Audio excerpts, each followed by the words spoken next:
Hi guys, welcome to civil की पाठशाला। तो कल जैसा हमने सीमेंट चैप्टर स्टार्ट करा था, ठीक है, जिसका हम लोगों ने इंट्रोडक्शन देख लिया था, ठीक है। इंट्रोडक्शन के बाद हमने इंग्रेडिएंट भी देख लिया था एंड देन आज हम लोग मेनली देखेंगे बोक्स कंपाउंड को और मैन्युफैक्चरिंग ऑफ सीमेंट, ठीक है। हमारा कुछ टॉपिक्स बच गया था, मैन्युफैक्चरिंग उसको हम देखेंगे और बोक्स कंपाउंड को स्टडी करेंगे, ठीक है। तो अगर आपने पिछला वीडियो जो हमारा पार्ट 1 था, ठीक है, उसको अगर अभी तक नहीं देखा है तो उसको ज़रूर से देख लें, ठीक है, क्योंकि चीज़ें कनेक्टेड है। अगर आप 1 नहीं देखेंगे तो फिर आपको मैन्युफैक्चरिंग के समय जिप्सम का क्या काम है नहीं है वो आपको समझ में नहीं आएगा, ठीक है। और अगर आप वो नहीं देखते हैं तो फिर आपको बोक्स कंपाउंड के बारे में थोड़ा सा प्रॉब्लम होगा समझने में। तो आई होप कि आप वो वीडियो देख के ही ये वीडियो को प्रोसीड करेंगे, ठीक है। और ट्रैंक्विल बैच का आपको एक बैच प्लेलिस्ट मिल जाएगा यूट्यूब चैनल पे, तो आप उस प्लेलिस्ट को फॉलो करेंगे जहाँ पे जैसे हमने ऐड कर रखा है 01, अगर बीएमसी होगा तो पहले बीएमसी आएगा, उसके फिर ठीक नीचे 02, फिर बीएमसी, वैसे करके आपको क्लासेस दिखेगी, ठीक है। तो आप उसको ज़रूर से कंटिन्यू करेंगे।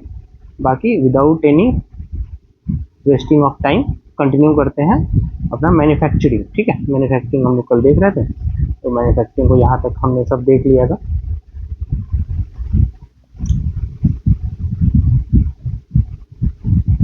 और आपको आज इसका पूरा जो नोट्स है वो आपको टेलीग्राम चैनल पे मिल जाएगा, ओके।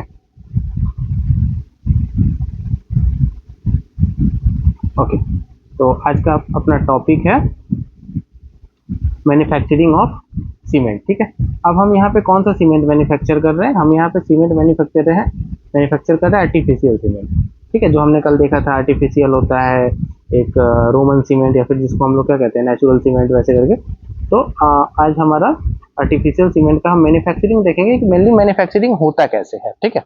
और यहाँ से कुछ कुछ क्वेश्चन आपका जो इंटरव्यू होता है, इंटरव्यू में भी यहाँ से 1-2 क्वेश्चन पूछा जाता है। जैसे मुझसे भी एक बार मैन्युफैक्चरिंग ऑफ सीमेंट से क्वेश्चन पूछा गया था, ठीक है। तो वो सारी चीज़ें हम डिस्कस करेंगे कि क्या क्वेश्चन पूछा जाता है, कैसे क्या होता है, ओके। तो फर्स्ट ऑफ ऑल आपको यहाँ पे जैसे हमने लिख रखा है कि मैन्युफैक्चरिंग ऑफ सीमेंट जो होता है मेनली 3 प्रोसेस में कंटिन्यू होता है, ठीक है, कंप्लीट होता है। तो सबसे पहला प्रोसेस होता है अपना मिक्सिंग ऑफ रॉ मटेरियल, कि आप रॉ मटेरियल को मिक्स कर रहे हैं, फिर उसको बर्निंग कर रहे हैं और देन ग्राइंडिंग कर रहे हैं, ठीक है। अब ये चीज़ 3 प्रोसेस आप देखेंगे जब आप कोई कॉम्पिटिटिव वनडे एग्जाम का प्रिपरेशन कर रहे हैं तो वहाँ पे पूछता है कि जो मैन्युफैक्चरिंग ऑफ सीमेंट है वो कितने प्रोसेस में कंप्लीट होता है, ठीक है। तो सबसे पहला ऑब्जेक्टिव क्वेश्चन आपको यहीं से मिलेगा कि वो 3 प्रोसेस में कंप्लीट होता है अपना मैन्युफैक्चरिंग ऑफ सीमेंट, राइट। जिसमें सबसे पहला अपना क्या होता है, सबसे पहला अपना हो जाएगा मिक्सिंग करेंगे हम, ठीक है। मिक्सिंग करने के बाद उसको बर्निंग कर रहे हैं और देन ग्राइंडिंग कर रहे हैं, ठीक है। बर्निंग का मतलब क्या है? बर्निंग का मतलब है जलाना, उसको हम जला रहे हैं, राइट। मतलब हाई टेम्परेचर पे उसको बर्न कर रहे हैं। ग्राइंडिंग का मतलब होता है उसको ग्राइंड करना, यानी पीसना, ठीक है। जैसे आप घर पे किचन में आपके पास मिक्सी होगा तो मिक्सी में आप क्या करते हैं, मसाला को पीसते हैं। तो सेम एज डैट, ग्राइंडिंग कर रहे हैं, बर्निंग कर रहे हैं, देन आप उसको मिक्सिंग कर रहे हैं, ठीक है। अब ये जो प्रोसेस है, ये 3 मिक्सिंग, बर्निंग, ग्राइंडिंग, ये फिर 2 प्रोसेस से होता है। 2 प्रोसेस इन द सेंस कि एक तो हम पहले इसको ड्राई प्रोसेस करते हैं, या तो हम इसको ड्राई प्रोसेस से बना लेते हैं, और दूसरा अपना होता है वेट प्रोसेस, ठीक है। यहाँ ड्राई है एंड देन देखिए यहाँ है वेट प्रोसेस। मतलब ये ही 3 काम होगा। ये जो हम देखे यहाँ पे जो हमने ये 3 वर्किंग देखा, यही होगा, ठीक है। या तो हम इसको बिना पानी मिलाए बना ले, आप, ठीक है, विदाउट वाटर आप इसको या तो मैन्युफैक्चरिंग कर लीजिए, नहीं तो फिर वाटर मिला के, पानी को मिला के आप मैन्युफैक्चरिंग करिए। तो वेट का मतलब हो जाएगा गीला, ठीक है।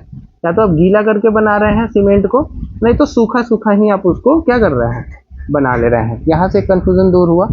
कंफ्यूजन क्या रहता है कि भैया यहाँ पे भी आप प्रोसेस बोल रहे हैं, फिर यहाँ भी प्रोसेस बोल रहे थे, क्या अलग अलग है? नहीं, प्रोसेस ये 3 होगा। मैन्युफैक्चरिंग आपको करना है तो ये 3 होगा। अब जैसे क्या है, आपको छोटा सा एग्जांपल देते हैं। जैसे मान लीजिए आप किचन में खाना बना रहे हैं, राइट। अब किचन में आप खाना बना रहे हैं तो एक तरफ आपका सिलेंडर है, ठीक है। यहाँ पे आपका एक सिलेंडर लगा हुआ है जहाँ से आप खाना आपका जो भी है वो आप बना रहे हैं, ठीक है। दूसरे तरफ क्या है, दूसरी तरफ आपका एक इंडक्शन है, राइट।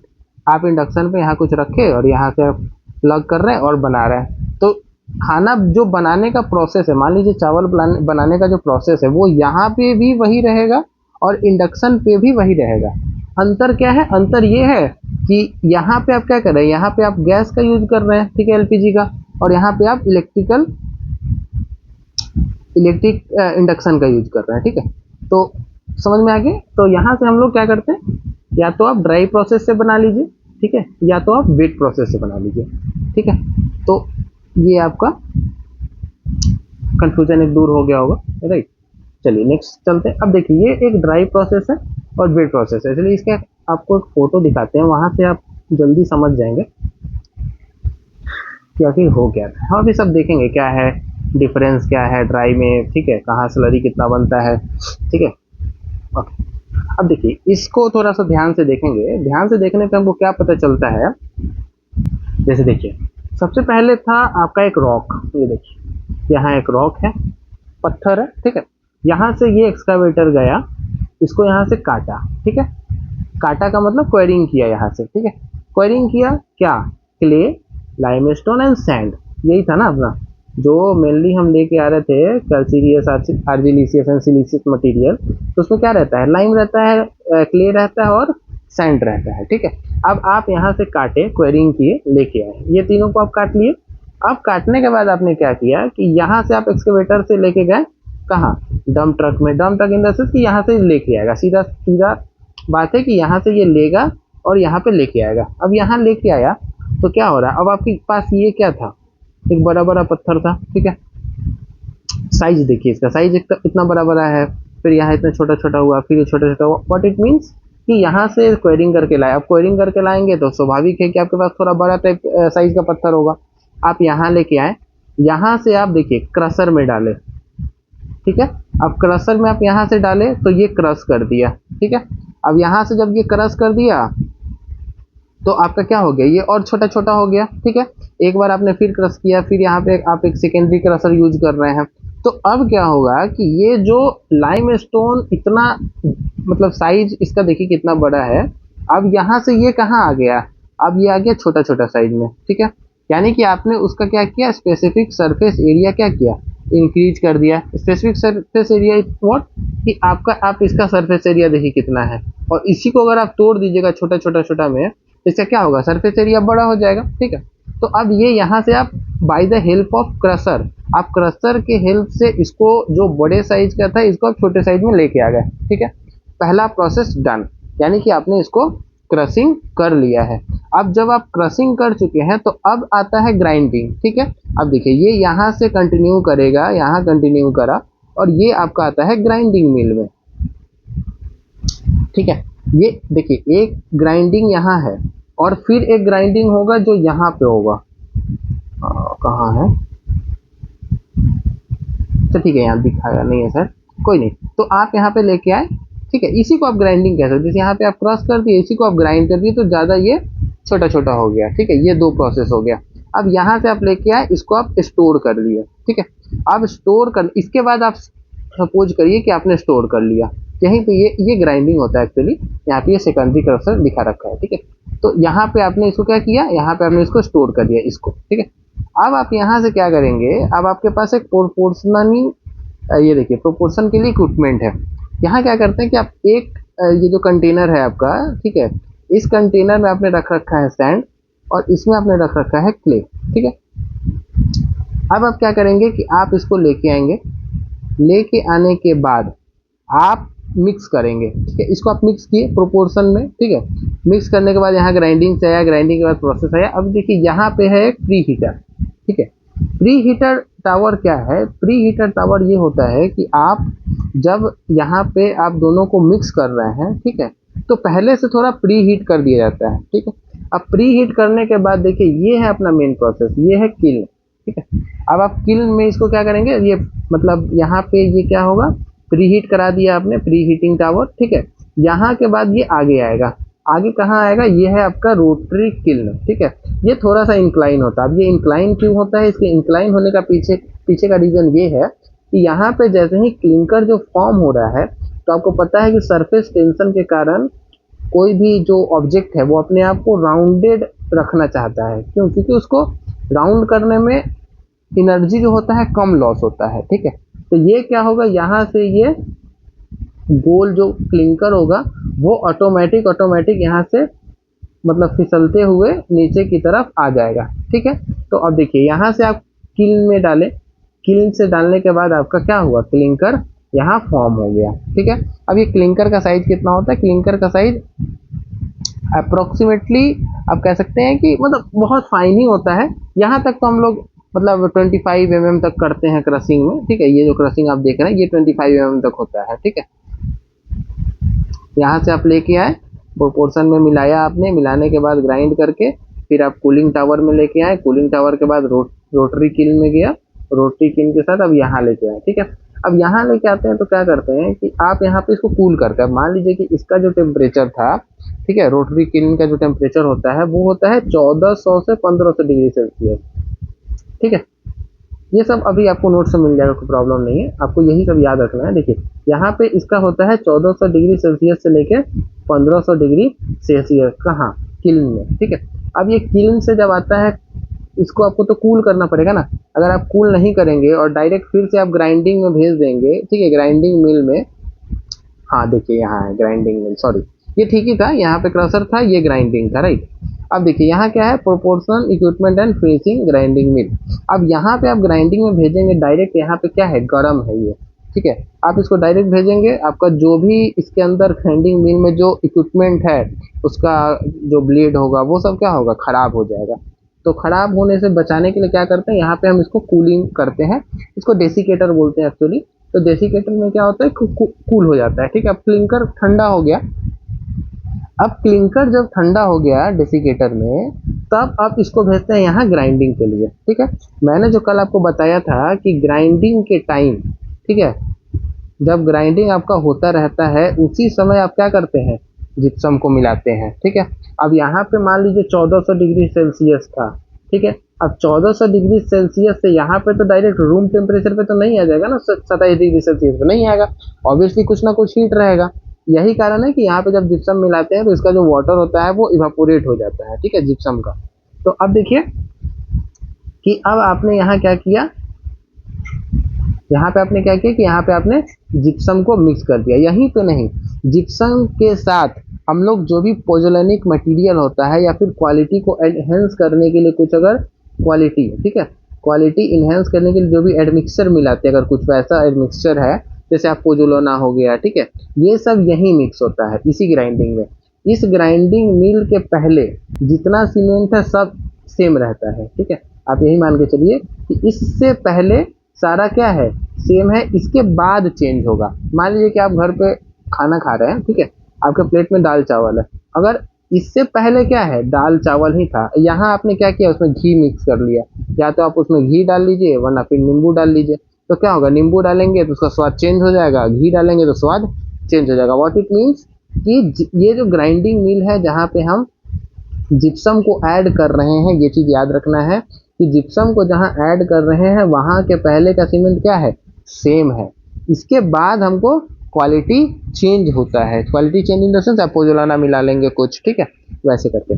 तो आप यहाँ पे फिर जिप्सम को ऐड करते हैं, जिप्सम को ऐड करने के बाद ग्राइंडिंग मिल में जाता है, फिर से ग्राइंड होता है और फिर एक प्रोपोर्शनल इक्विपमेंट में, ठीक है, यहाँ पे देखिए, यहाँ पे ये क्या होता है, यहाँ पे आपका सीमेंट क्लिंकर ग्राइंड होकर जो आया था यहाँ स्टोर है, सीमेंट स्टोरेज हो रहा है, यहाँ फिर गाड़ी पे लोड करेंगे, आप लेके जाएंगे। ठीक है, एक बार और बता देते हैं क्या है कैसे।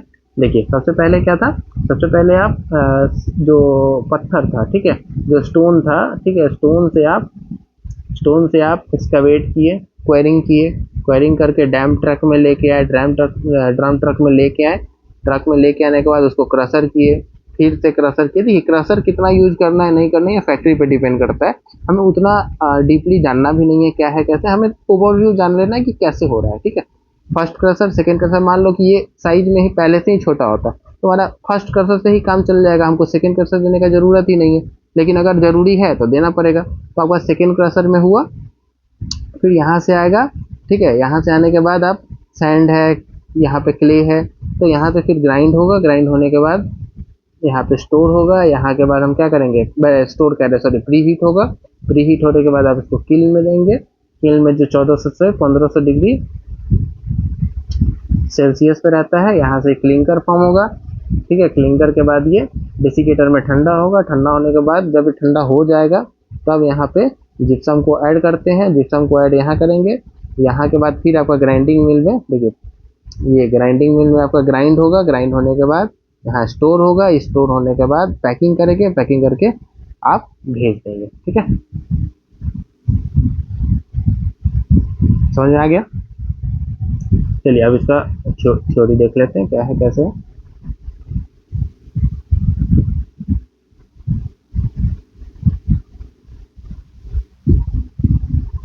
ओके, अब देखिए थ्योरी क्या कहता है, dry process raw material preparation. सबसे पहले आपको प्रिपरेशन करना होता है। कैसे करते हैं, आर्जिलिशियस मटेरियल और कैल्शियस मटेरियल को लेके आते हैं। इसमें सेल और क्ले होता है।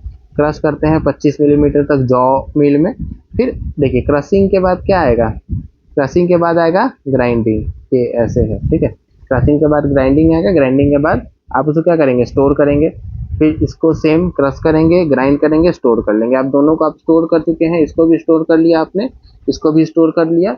दूसरा आता है प्रोसेसिंग स्टेप। प्रोसेसिंग स्टेप में आप क्या करते हैं, प्रोसेसिंग में आप मिक्सिंग करते हैं store material in correct proportion. ठीक है, अब आपको क्ले कितना चाहिए, क्ले कितना चाहिए, लाइम कितना चाहिए, ठीक है, वो आप यहीं पे क्या करते हैं, प्रोपोर्शनिंग में करते हैं। देखिए प्री हीट करते हैं process at 800 degree Celsius using exhaust gases. ठीक है, ये मैंडेटरी यहाँ पे नहीं होता है। ठीक है, ओके, अब आते हैं। देखिए रोटरी किल्न का क्या है, pre heating material are fed into the rotary kiln. यहाँ से जो आप प्री हीट किए हैं, ठीक है, 800 डिग्री सेल्सियस पे, उसको आप कहाँ करते हैं, रोटरी किल्न में भेज देते हैं। यहाँ पे बर्निंग का टेम्परेचर होता है 1400 डिग्री सेल्सियस से 1500 डिग्री सेल्सियस तक। अब यहाँ पे क्या होता है, अब रोटरी किल्न में आपने भेजा, उसके बाद क्या होगा, क्लिंकर का फॉर्मेशन होगा। Clinker is formed after burning.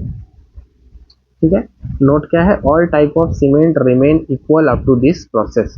मतलब ये जो क्लिंकर आपका बना है, यहाँ तक सारा सीमेंट क्या है, एक समान ही है। ठीक है, अब देखिए कूलिंग एंड ग्राइंडिंग क्या है, clinker are sent for cooling in a desiccator. ठीक है, ये आपको याद रखना है। Final grinding stage involve mixing gypsum plus other quality change compound. देखिए क्वालिटी चेंज कंपाउंड को आप कहाँ मिक्स करेंगे, ग्राइंडिंग के समय। पैकिंग का डिटेल क्या है, स्टैंडर्ड जो पैकिंग हम लोग का आता है वो 50 kg का होता है, 35 लीटर बाई वॉल्यूम। ठीक है, आपको इतना समझ में आया। यहाँ पे आपको याद क्या क्या रखना है, सबसे पहला क्वेश्चन 1400 डिग्री सी से 1500 डिग्री सेल्सियस पे ये इसको बर्न किया जाता है, बर्निंग टेम्परेचर आपको याद रखना है। ठीक है, और यहाँ पे ये आपको डेसिकेटर ठंडा कहाँ होता है। ठीक है, अच्छा अब आते हैं कि अपना वेट प्रोसेस क्या है। वेट प्रोसेस में क्या होता है, पहला प्रोसेस तो सेम रहता है जो आप इनिशियल स्टेज है, क्रश करेंगे, वॉश करेंगे और स्टोर करेंगे। क्रश करेंगे, ग्राइंड करेंगे और स्टोर करेंगे। ठीक है, अब यहाँ पे क्या है कि जब आप मिक्सिंग करते हैं, देखिए यहाँ पे आप क्योंकि यहाँ पे वॉशिंग किए थे, mixing stored raw material in correct proportion leads to slurry formation. Key difference from dry process. सबसे मतलब जो मेन डिफरेंस है ये वो यही है ड्राई प्रोसेस से। अगर आप ड्राई प्रोसेस और वेट प्रोसेस में डिफरेंस देखेंगे तो आप देखेंगे कि यही एक वो प्रोसेस है जो उसे ड्राई प्रोसेस में डिफरेंस रखता है और इसको वेट प्रोसेस में। ठीक है, pre heating and kiln feed वही है, pre heating process at 800 degree Celsius using exhaust gases. ठीक है, fed into rotary kiln for burning, same as burning करेंगे 1400 से लेके 1500 डिग्री सेल्सियस यहाँ भी होता है। ठीक है, और clinker is form with in the size of 3 mm से लेके 20 mm का क्या होता है आपका साइज बनता है। ठीक है, सेम यहाँ भी वही है कि all type of cement remain completely same up to this clinker stage. Cooling stage में क्या है, क्लिंकर इज पास थ्रू है डेसिकेटर फॉर कूलिंग। ठीक है, और क्या है, फाइनल ग्राइंडिंग भी सेम करते हैं। Grinding involves adding gypsum along with specific quality change compound, pozzolanic material, water repellent additive etcetera are mixed during this stage. अब देखिए ये सब जो लिखे हैं ना पोजोलॉनिक मटेरियल, ऐसा नहीं कि ये सिर्फ वेट सीमेंट में ही ऐड होता है, ऐसा नहीं है।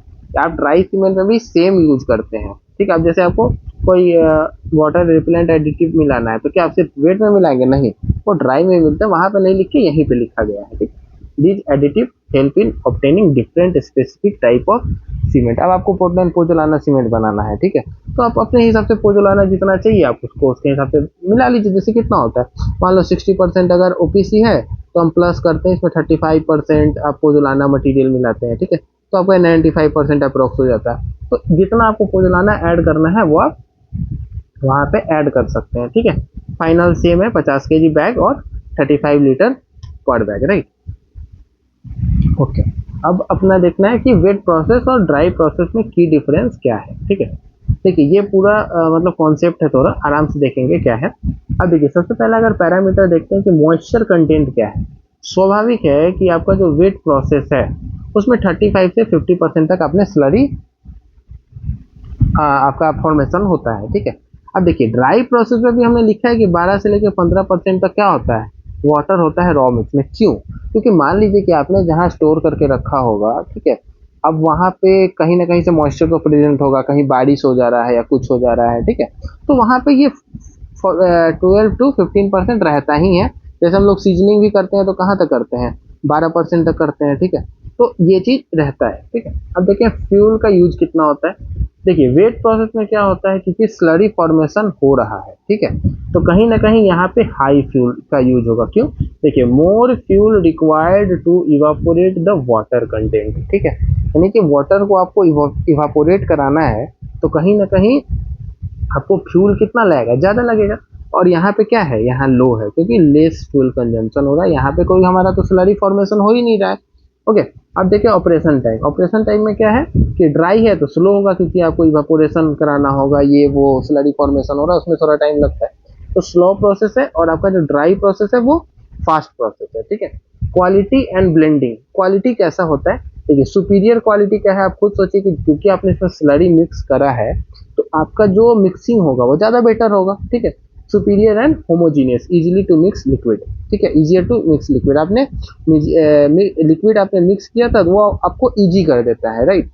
स्लाइटली इंफीरियर होता है, harder to mix dry powder. आप खुद सोचिए कि एक ड्राई पाउडर को आपको मिक्स करना है, ठीक है, वो थोड़ा सा तो कॉम्प्लिकेटेड होगा, और आपने उसमें अगर पानी मिला दिया तो फिर क्या होगा, वो आपके लिए उतना कॉम्प्लिकेटेड नहीं होगा, राइट। किल्न का साइज का क्या रिक्वायरमेंट है, लार्ज होना चाहिए। लार्ज क्यों होना चाहिए, क्योंकि आपको ज़्यादा मतलब जोन देना होगा। देखिए to provide drying zone for क्या है, स्लरी। अब स्लरी को ड्राइंग करना है, जो काम वेट इतना ही देर में कर दे रहा था, इतना ही जगह में कर दे रहा था, वो क्या होगा जब आप वेट प्रोसेस में आएंगे तो हो सकता है आपको थोड़ा ज़्यादा जगह देना हो, ठीक है, क्योंकि वहाँ पे स्लरी है, वहाँ इवापोरेशन कराना है, ये सब प्रोसेस है, ठीक है। तो ये लार्ज होता है, बिग किल्न नीडेड होता है तो provide drying zone for slurry, smaller kiln required, ठीक है। कॉस्ट ऑफ ऑपरेशन क्या है, हाई ऑपरेशनल कॉस्ट है, ठीक है, इसमें क्या होता है, लो ऑपरेशनल कॉस्ट होता है। लेकिन अगर आप सेटअप कॉस्ट का बात करेंगे तो यहाँ पे आपका लो इनिशियल सेटअप कॉस्ट लगता है, ठीक है, और यहाँ पे हाई सेटअप कॉस्ट लगता है। क्यों? क्योंकि आप ड्राई प्रोसेस में देखें कि यहाँ पे मिक्स कराना थोड़ा सा प्रॉब्लम है, ठीक है, तो कहीं ना कहीं आपको मिक्स कराने के लिए, अच्छे से मिक्स कराने के लिए क्या करना है, आपको अच्छा अच्छा मशीन लगवाना होगा, तो इसी कारण यहाँ पे इनिशियल कॉस्ट आपका ज़्यादा हो जाता है, जबकि स्लरी वाले में इनिशियल कॉस्ट क्या है, कम है। Wet process not much use nowadays, हम लोग इसको अभी यूज नहीं कर सकते हैं।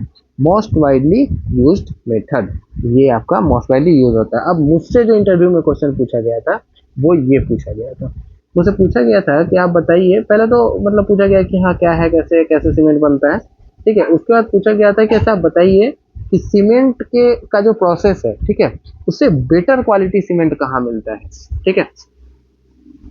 तो ये चीज है कि by both process we get a better quality of cement. हमने कहीं पे भी, यहाँ पे इतना सारा हमने जो पैरामीटर देखे हैं उसमें कहीं पे हमने बेटर क्वालिटी का बात किया है क्या, कि सीमेंट से मतलब वेट प्रोसेस से हमको खराब सीमेंट मिलता है, ड्राई से अच्छा मिलता है, या वेट से अच्छा मिलता है, ड्राई से खराब मिलता है, नहीं। यहाँ पे हमने सिर्फ बात किया है कि ये सुपीरियर क्वालिटी का मिक्स कर सकता है, लेकिन जो लास्ट में हमको जो आउटपुट मिल रहा है, ठीक है, यहाँ से जो हमको आउटपुट मिलेगा वो दोनों से क्या होगा, बेस्ट क्वालिटी का होगा, ठीक है। हमने सिर्फ प्रोसेस चेंज करा है, ठीक है। जैसे आप या तो इंडक्शन पे खाना बना लीजिए या फिर गैस पे बना लीजिए, वो एक प्रोसेस है, खाना जो बन रहा है वो तो अपने ही मतलब उसका तो अपना है कि आप चावल कितना डाल रहे हैं, पानी कितना डाल रहे हैं, कितना देर तक उसको आप गैस पे रख रहे हैं, कितना आप टेम्परेचर दे रहे हैं, उस हिसाब से। तो आपको ये चीज़ याद रखना है कि by both processes we get a better quality of cement. तो ये सब चीज़ थोड़ा इंटरव्यू में आराम से पूछा जाता है, ताकि आपको वहाँ पे क्या किया जाए, ट्रैप किया जा सके। ठीक है, तो यहाँ तक हम लोग देख लिए हैं, ये भी हमने देख लिया है, राइट। अब अपना आता है स्टोरेज ऑफ सीमेंट का जनरल रूल, राइट। अब इसको हम लोग क्या करते हैं कि स्टोर करना है जैसे, तो स्टोर करने के लिए कुछ रूल्स हैं। अब वो रूल्स क्या क्या है वो उसके बारे में हमको देखना है, क्योंकि वहाँ से क्वेश्चन लगभग ठीक ठाक पूछा जाता है आपका जो कॉम्पिटिटिव या फिर वनडे एग्जाम है वहाँ पे। ठीक है, ओके ओके। तो अब देखते हैं अपना स्टोरेज ऑफ सीमेंट क्या है। ठीक है, जनरल रूल से ज़्यादा इसमें पूछा नहीं जाता है, ठीक ठाक क्वेश्चन यहाँ से 3-4 क्वेश्चन है जो आ जाते हैं। ठीक है, तो पहले आप ये देखिए क्या क्या है। देखिए ये आपका एक शेड है, ठीक है, ये आपका एक शेड बनाया हुआ है, यहाँ आप देख रहे हैं। ठीक है, ये आपका एक वॉल है, ठीक है, यहाँ एक वॉल है, यहाँ एक वॉल है, राइट। यहाँ पे फ्लोरिंग किया हुआ है, ठीक है, ये चीज़ आप देख रहे हैं, राइट। अब देखिए यहाँ पे क्या होता है कि फर्स्ट रूल क्या कहता है। देखिए सबसे पहले देखते हैं कि पर बैग सीमेंट का क्या है। तो floor area occupied 0.3 metre square, ये चीज आपको याद रखना है। ठीक है,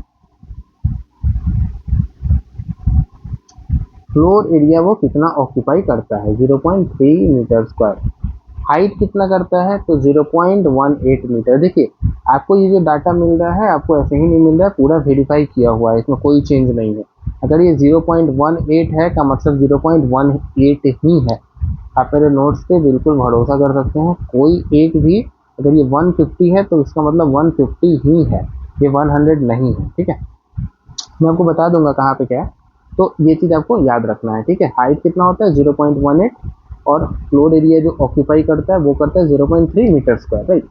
अच्छा, ये आपको एक आई एस कोड है अपना, IS 4082/1996 का स्टैकिंग का रूल है कि आपको जो भी आप सीमेंट को स्टैक कर रहे हैं, ठीक है, वेयर हाउस में, उसको आपको कैसे करना है। तो देखिए पहला rule, cement shall be stored in a dry, leak proof and moisture proof shed. इसका मतलब क्या है कि ये जो आपने शेड बना के रखा है, ये जो आपका घर है, ये जो आपका बिल्डिंग है, ये जो आपका वेयर हाउस है, ये क्या होना चाहिए, सबसे पहला तो ड्राई होना चाहिए।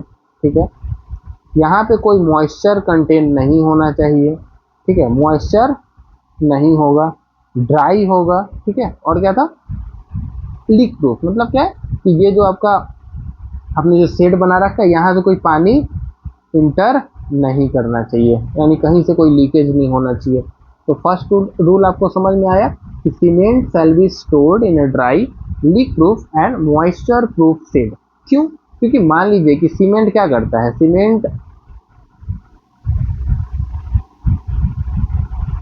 सीमेंट क्या करेगा, जैसे ही पानी के साथ कांटेक्ट में आएगा, ठीक है, ये तो हीट ऑफ हाइड्रेशन का प्रोसेस क्या करेगा, स्टार्ट कर देगा।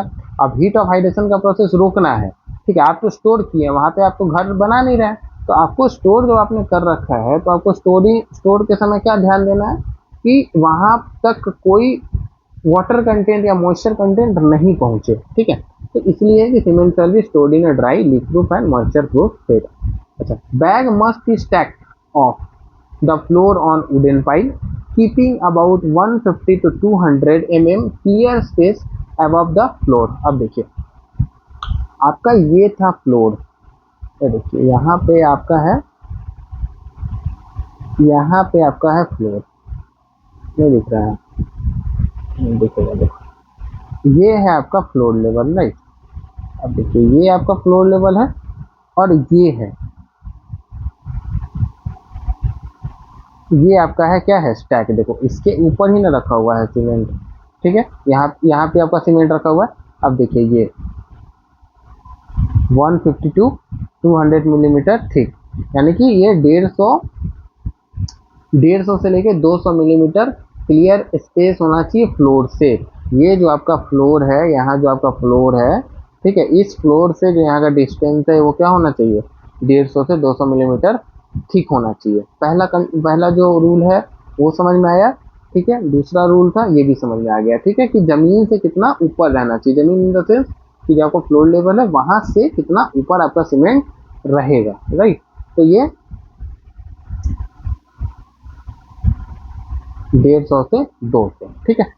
चलिए, अब आपका ये आप समझ गए। थर्ड देखिए, देखिए क्लियरेंस क्या होना चाहिए। क्लियरेंस एंड स्पेसिंग कहता है a space of 600 and minimum 300 should be left before the exterior wall and stack. देखिए यहाँ पे आपका जो ये वॉल है, ठीक है, इस वॉल से जो यहाँ का डिस्टेंस होगा ये 600 होगा। आपका यहाँ पे जो आपने सीमेंट रख रखा है और फिर जो आप सीमेंट रखेंगे इसके बीच का डिस्टेंस भी 600 होगा।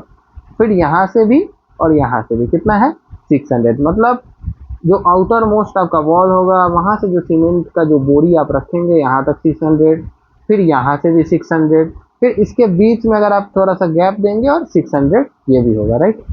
अब यहाँ पे एक कंफ्यूजन क्या है कि अगर मान लीजिए कि आपका कोई एग्जाम में क्वेश्चन आया ये वाला, ठीक है, कि a clear space should be left between the exterior wall and stack. अगर 600 ऑप्शन में नहीं है तो आपको 300 को चूज करना है, ठीक है, क्योंकि मिनिमम 300 होता है। बहुत बार जो क्वेश्चन आया है उसमें 300 को भी सही माना गया है। तो मिनिमम आपका अगर 600 है, नो डाउट आपको, मैं अभी भी कह रहा हूँ यही है आपका मेन 600, ठीक है। लेकिन लेकिन लेकिन अगर 600 आपके ऑप्शन में नहीं है देन गो फॉर, फिर आप किसके लिए जाएंगे, आप जाएंगे 300 के लिए, ठीक है, समझ में आ गया। ओके, अब आते हैं कि स्टैक का जो डायमेंशन है वो क्या होना चाहिए। देखिए कहता है the width of stack shall not be more than 4 bag length और 3 मीटर। अब क्या है कि आप जो यहाँ पे हाइट रखेंगे, ठीक है, आप जो इसका हाइट रख रहे हैं ये हाइट 10 बैग से ज़्यादा नहीं होना चाहिए, ठीक है, मैक्सिमम 10 बैग, राइट। और जो आप ऐसे जा रहे हैं, ठीक है, ऐसे देखिए उस तरफ, यानी कि आप एक स्टैक यहाँ लगा के रखे हैं, फिर इसके बगल में एक स्टैक होगा, फिर इसके बगल चलिए सब हम ऐसे देखते हैं, एक स्टैक यहाँ है, एक स्टैक यहाँ है, एक स्टैक यहाँ है, एक स्टैक यहाँ है, ठीक है। अब स्टैक यहाँ है तो आप एक स्टैक हमने ये लगाया, एक हमने ये लगाया, एक हमने ये लगाया, एक हमने ये लगाया, हम इसको इधर से देख रहे हैं, ठीक है। तो अब 4 जो स्टैक है, या तो ये 4 जो सीमेंट का बैग है वो रखिए, वरना फिर ये रहेगा 3 मीटर, ठीक है, मैक्सिमम, ये मैक्सिमम है आपका, ठीक है, समझ में आ गया। तो यहाँ से हमने क्या समझा कि जो वॉल होगा वहाँ से 600, फिर वॉल होगा वहाँ से 600, नीचे जो फ्लोर होगा उस फ्लोर से हाइट कितना, 150 से 200, हाइट मैक्सिमम कितना होगा, 10 बैग, ठीक है। और ये जो ऐसे जाएगा, ठीक है, ऐसे की तरफ इधर, ठीक है, इसके पीछे, इसके जस्ट पीछे जो होगा वहाँ पे होगा 4, या तो 4 बैग रहने दो, 4 बैग, ठीक है, या फिर 3 मीटर तक रहने दो, ठीक है। तो वही यहाँ पे लिखा हुआ है, क्या है, the width of stack shall not be more than 4 bag और क्या है 3 मीटर, ठीक है। अब वेयर हाउस का स्पेसिफिकेशन क्या है, the maximum thickness of concrete floor of a cement warehouse is 25 centimetre और 250 मिलीमीटर। यानी कि आपका ये जो फ्लोर है, ये फ्लोर जो आप बनाएंगे उसका थिकनेस क्या होगा, 250 मिलीमीटर, यानी क्या होगा 10 इंच, ठीक है, ताकि वहां से मॉइस्चर नहीं आए, ठीक है, समझ में आ गया। तो यहाँ तक आपका क्लियर हो गया होगा, आई होप, ठीक है। चलिए, अब आपका आता है effect of storage on cement का स्ट्रेंथ, ठीक है, मतलब आप सीमेंट को कितना दिनों तक अगर रखेंगे तो रिडक्शन कितना होता है, ठीक है। तो देखिए फ्रेश सीमेंट अगर है तो उसमें 100% स्ट्रेंथ रहता है, ठीक है। अगर 3 मंथ का अगर आपका सीमेंट है, अब मान लो कि आप आज मंगवाते हैं, ठीक है, टुडे आपने मंगवाया, तो आपने कब मंगवाया उससे मतलब नहीं है, मतलब ये है कि वो सीमेंट मैन्युफैक्चरिंग कब हुआ था, ठीक है, वो बनाया कब गया था। तो मैन्युफैक्चरिंग के अगर 3 मंथ तक अगर आप उसको यूज करते हैं तो आपको वो 80% स्ट्रेंथ देता है, यानी कि मान लीजिए वो अगर 33 मेगा पास्कल, 33 न्यूटन पर मिलीमीटर स्क्वायर का अगर वो स्ट्रेंथ का सीमेंट था, तो वो आपको 80% की स्ट्रेंथ देगा। कितने दिनों पे? 28 दिनों पे। सेम 6 मंथ का वो 70, 60, 50 ऐसे याद करना है। देखिए फ्रेश है तो 100, कोई दिक्कत नहीं है।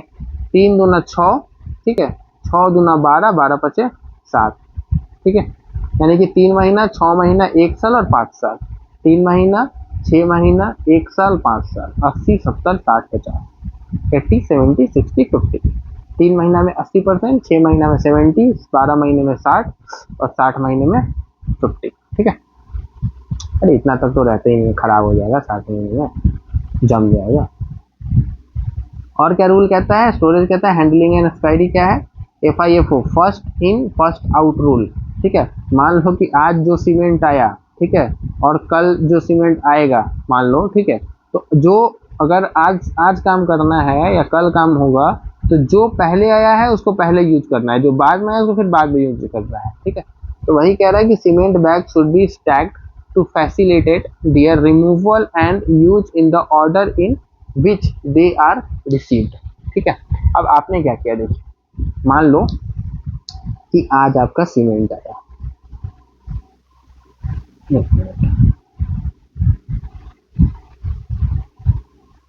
आज आपका सीमेंट आया, आपने क्या करा है, ठीक है, लेके आओ भाई रख दो। आपने ये रखवा दिया, फिर ये रखवा दिया, फिर ये रखवा दिया, फिर ये रखवा दिया, फिर ये रखवा दिया और फिर ये रखवा दिया, ठीक है। अब आपके पास इतना जगह खाली है अभी, ये मान लो ये आपका वेयर हाउस, ठीक है, ये आपका वेयर हाउस। अब ये जो सीमेंट आज आया है ये टुडे का है, ठीक है। अब टुडे का है और क्या हुआ कि आज आज काम करना था, ठीक है।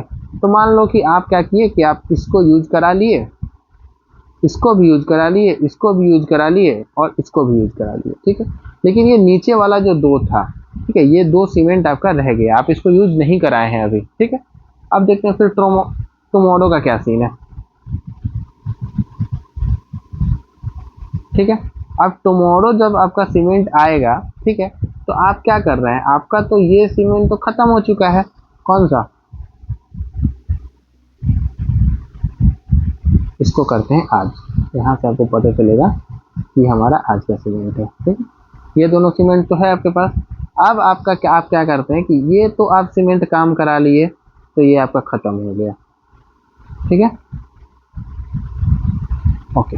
अब देखिए ये आपका सीमेंट 2 पहले का रह गया। अब ये टुमारो वाला सीमेंट यहाँ आपके पास आया और आप क्या किए, बोले ले भाई यहाँ लगा दो, ठीक है, अपने यहाँ लगवा दिया इसी के ऊपर। अब ये क्या होगा कि फिर जब आपको काम करवाना होगा तो आप ऑब्वियसली कौन सा सीमेंट यूज करवाएंगे, ये ऊपर वाला, यही सीमेंट यूज होगा ना। पहले पहले ये सीमेंट होगा, फिर ये होगा, फिर ये होगा, फिर ये होगा, यानी कि ये जो सीमेंट 2 नीचे टुडे का था, आज का जो सीमेंट था जो आने वाले कल में आपको खत्म कर लेना चाहिए था पहले, लेकिन आपने क्या किया, आपने उसी के ऊपर स्टैक करा दिया, तो ये तो लास्ट में बचा रह जाएगा, ठीक है। तो इसका क्या होगा, स्ट्रेंथ धीरे धीरे खत्म हो जाएगा, ठीक है। इसीलिए यहाँ लिखा हुआ है कि क्या है कि cement bag should be stacked to facilitate their removal and use in the order in which they are received. जो पहले आया है उसको पहले खत्म करो, जो बाद में आया है उसको बाद में खत्म करो, ठीक है। तो यही है first in first out rule, ठीक है। अब कहता है IS कोड का एक रिकमेंडेशन है that cement should be use within 3 month from its manufacturing date. मैंने अभी आपको क्या बताया था कि आपके घर पे वो कब आया उससे मतलब नहीं है, मतलब ये है कि मैन्युफैक्चरिंग कब हुआ था, मैन्युफैक्चरिंग के 3 महीने के अंदर वो सीमेंट यूज हो जाना चाहिए, ठीक है। समझ में आया? बोलो यहाँ तक कोई प्रॉब्लम हो? नहीं है। अब आते हैं अपना एक बेहतरीन सा topic, name is box compound, ठीक है। बोक्स कंपाउंड को देखते हैं कि बोक्स कंपाउंड है क्या।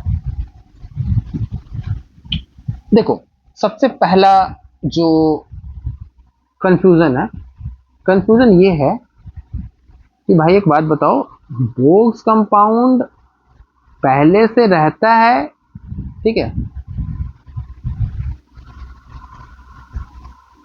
बोक्स कंपाउंड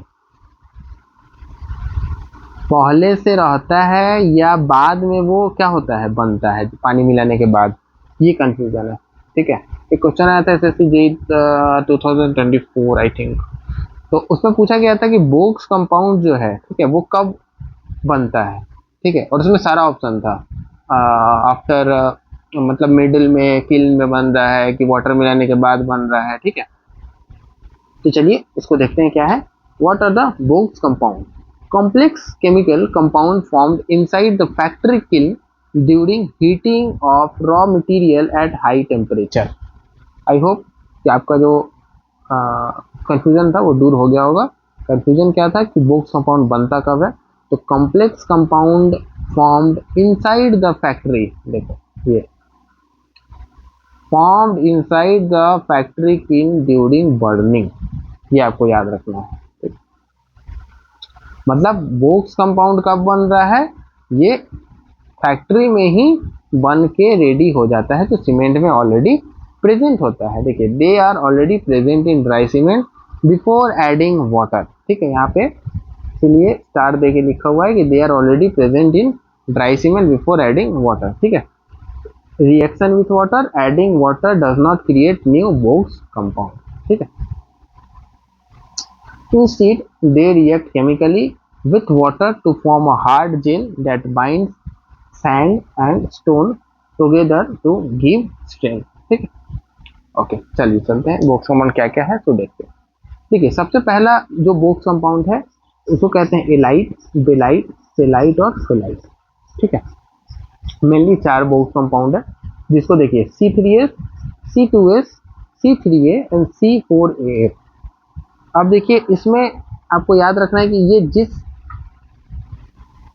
ऑर्डर में लिखा गया है, ठीक है, उसी ऑर्डर में इसका इंपॉर्टेंस है। इंपॉर्टेंस क्या है, सबसे ज्यादा इंपॉर्टेंस होता है C3A का, ये सॉरी C3S का एलाइट, ठीक है, C2S belite, C3A Celite and C4AF फेलाइट। अब आपको इसको याद कैसे रखना है, कंफ्यूजन यहाँ भी होता है कि भैया बार बार भूल जाते हैं, एलाइट कौन सा है, बेलाइट कौन है, फेलाइट कौन है, सेलाइट कौन है, ठीक है। देखो अब नहीं भूलोगे। सबसे पहले पकड़ो इसको C2S को। देखो पहले आता है A अल्फाबेटिकल ऑर्डर में, फिर आता है B, फिर आता है C और फिर आता है D। अब D तो है नहीं, E भी नहीं है, तो चलो F पकड़ लेते हैं, ठीक है। तो क्या आया, पहले A फिर B फिर C फिर D E F, ठीक है, नहीं है तो F, A B C F। क्या समझ में आ गया, यानी एलाइट होगा, बेलाइट होगा, सेलाइट होगा और फेलाइट होगा। अब देखो C4AF, यहाँ F यहाँ भी है, F यहाँ भी है, तो इसको आप फेलाइट के लिए फिक्स कर दीजिए। फेलाइट किसका होगा, C4AF। समझ में आया कि नहीं आया, टेट्रा कैल्शियम एल्यूमिनो फेराइट, ठीक है, इसको कहते हैं टेट्रा कैल्शियम एल्यूमिनो फेराइट। तो ये F फेराइट है F, तो यहाँ पे आप F को यहाँ पे क्या करेंगे, फिक्स कर देंगे। दूसरा है C3A, ठीक है। अब देखिए C3A को थोड़ा बाद में देखते हैं, सबसे पहले देखते हैं इसको C3S को और C2S को। देखिए ये जो C3S है ये मेन है, मेन इन द सेंस कि जो इनिशियल स्ट्रेंथ देता है वो यही देता है C3S, ठीक है। उसके बाद जो अल्टीमेट स्ट्रेंथ देता है वो C2S देता है, ठीक है। तो आपका तो ये F वाला फिक्स हो गया, बचता है एलाइट, बेलाइट, सेलाइट। अब एलाइट का मतलब ए पहले आएगा, तो जो पहले स्ट्रेंथ दे रहा था उसको आप एलाइट बोल दीजिए, ठीक है, यानी C3S। अब देखिए बेलाइट है तो सेकेंड नंबर पे जो अल्टीमेट स्ट्रेंथ दे रहा था उसको आप क्या कहेंगे, उसको आप बेलाइट कह देंगे। अब बी से और एक याद रखते हैं, बी अल्फाबेटिकल ऑर्डर में 2 नंबर पे आता है और यहाँ भी 2 है ना, यहाँ भी 2 है, यहाँ भी 2, तो यहाँ पे भी आप थोड़ा सा कंफ्यूजन कर सकते हैं कि हाँ मेरा बी था, तो यहाँ से थोड़ा सा याद करने में आसानी होता है और कुछ नहीं होता है, ठीक है। तो यहाँ भी सी था, यहाँ आपका 2 था, सॉरी, यहाँ आपका बेलाइट हो गया। तो याद क्या रखना है कि एलाइट है, बेलाइट है, सेलाइट है और फेलाइट है, ठीक है। ट्राइकैल्शियम सिलिकेट, डाइकैल्शियम सिलिकेट, और उसके बाद है ट्राइकैल्शियम एल्यूमिनेट और टेट्राकैल्शियम एल्यूमिनोफेराइट, ठीक है। इसका रेंज क्या होता है, रेंज होता है C3S का 25 से 50, एवरेज रखते हैं 40, 25 से 40 एवरेज है 32, रेंज है 5 से 11 10.5 और रेंज है 8 से 14 तो 9%। ठीक है। यहाँ पे एक आपका आता है, हाँ यहाँ लिखा हुआ है, देखिए decreasing order according to weightage. ये क्वेश्चन आपसे पूछा जाता है कि आप बताइए कि वेटेज के हिसाब से कौन किसमें ज्यादा होता है। तो आप क्या देखें, यहाँ पे ऑलरेडी आप देखे हैं क्या है, 40% है कौन, C3S। तो देखिए यहाँ पे C3S सबसे ज्यादा, उससे कम C2S, उससे कम C3A, उससे कम C4AF। ठीक है, तो क्या है कि C3A, C2A, C3A और C4AF वेटेज के हिसाब से आपको ये चीज याद रखनी है। ठीक है, अब आता है, अब क्या कह रहा है, कह रहा है कि एलाइट यानी जिसको हम कहते हैं C3S has the highest share while felite has the longest share by weight in cement. देखो एलाइट के बाद सबसे ज्यादा था ये C3S, और फेलाइट क्या था, सबसे कम था। तो वही कह रहा है एलाइट यानी C3S has the highest share, मतलब सबसे ज्यादा मात्रा में होता है, वाइल फेलाइट जो होता है lowest share by weight in cement. ठीक है, ओके। अब चलते हैं C3A, इसका कहानी देखते हैं कि इसका कहानी है क्या। ठीक है, मैंने आपको कल एलुमिना का एक स्टोरी बताया था, ठीक है, कि एलुमिना कैसे क्या काम करता है, ठीक है, जिप्सम के साथ कैसे रिएक्शन उसका होता है। तो वो सबको थोड़ा सा भी अब ध्यान से देखेंगे। देखिए सबसे पहला है कि form with in 24 hour of mixing water. देखिए क्योंकि यहाँ पे एलुमिना है, एलुमिना, ठीक, हमने वो कल क्या बताया था कि एलुमिना, ये क्या है, एलुमिना जैसे ही आप वाटर को मिक्स करते हैं ये रिएक्शन स्टार्ट कर देता है।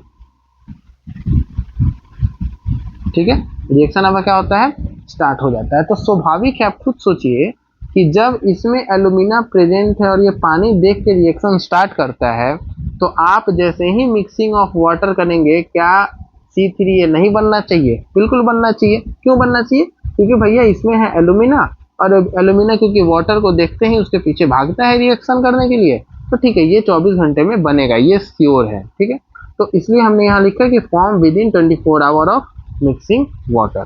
ठीक है, ओके। अब हमने क्या देखा था, एलुमिना, एलुमिना सेटिंग करना चाहता है जिप्सम के साथ, 30 मिनट तक उसका लड़ाई होता है, जो भी होता है। ठीक है, वहां के बाद फिर वो 30 मिनट बाद वो जिप्सम जो है अपने पुराने स्टेट में आ जाता है, देन एलुमिना उसके साथ रिएक्ट करता है। तो इसीलिए ये रिस्पॉन्सिबल होता है initial and final setting because alumina is present.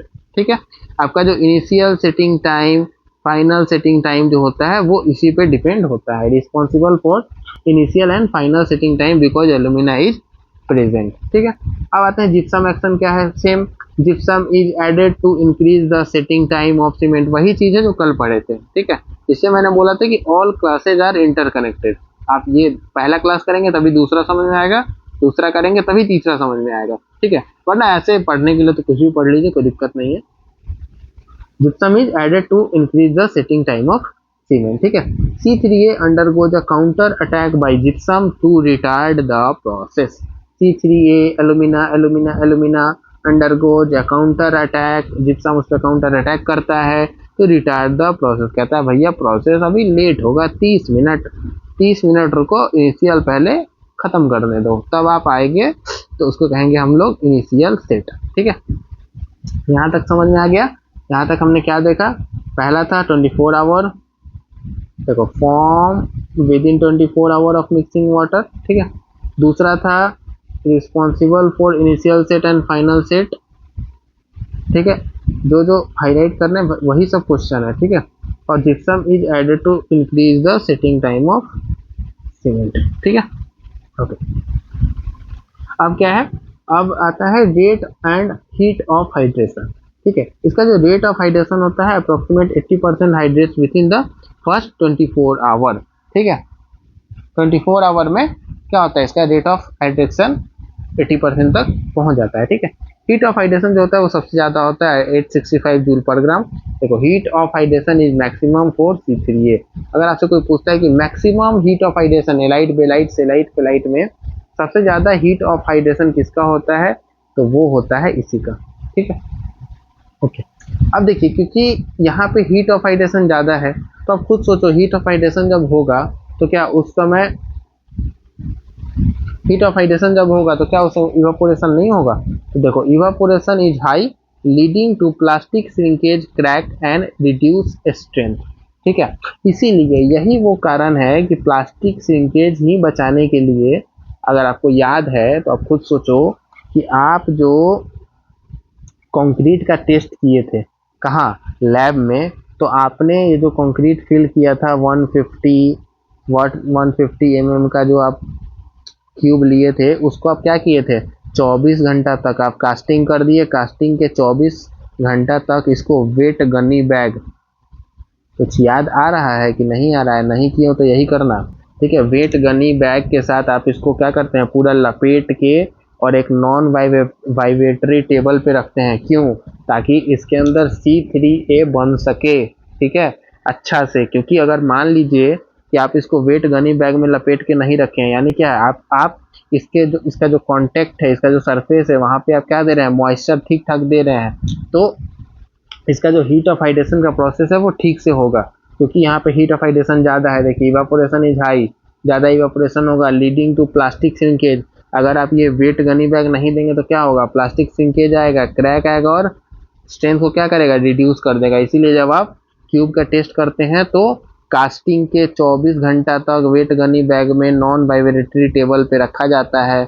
उसके बाद 24 घंटा बाद आप उसको हटाते हैं। हटाने के बाद फिर आपके पास एक पॉन्ड टाइप का होता है, जो भी है, वहाँ पे आप इसको क्या करते हैं, भर के रख देते हैं। यहाँ आपका पानी रहता है। ठीक है, समझ में आया? तो यही चीज यहाँ लिखा हुआ है कि इवापोरेशन बहुत हाई होता है, लीडिंग टू प्लास्टिक श्रिंकेज। अब प्लास्टिक श्रिंकेज क्यों कह रहे हैं, कल भी बताया था कि क्योंकि अभी प्लास्टिक स्टेज में है। ठीक है, प्लास्टिक अभी स्टार्ट करेगा 30 मिनट के बाद, यानी इनिशियल सेटिंग टाइम के बाद क्या होगा, प्लास्टिसिटी इसका धीरे धीरे लूज करेगा। ठीक है, तो प्लास्टिक श्रिंकेज, क्रैक आएगा, रिड्यूस स्ट्रेंथ। ठीक है, सेटिंग कैरेक्टरिस्टिक क्या होता है, it is mainly responsible for flash setting. Flash setting क्यों, क्योंकि यहाँ पे क्या है, एलुमिना है। एलुमिना के कारण क्या आता है, फ्लैश सेट या इनिशियल सेट। ठीक है,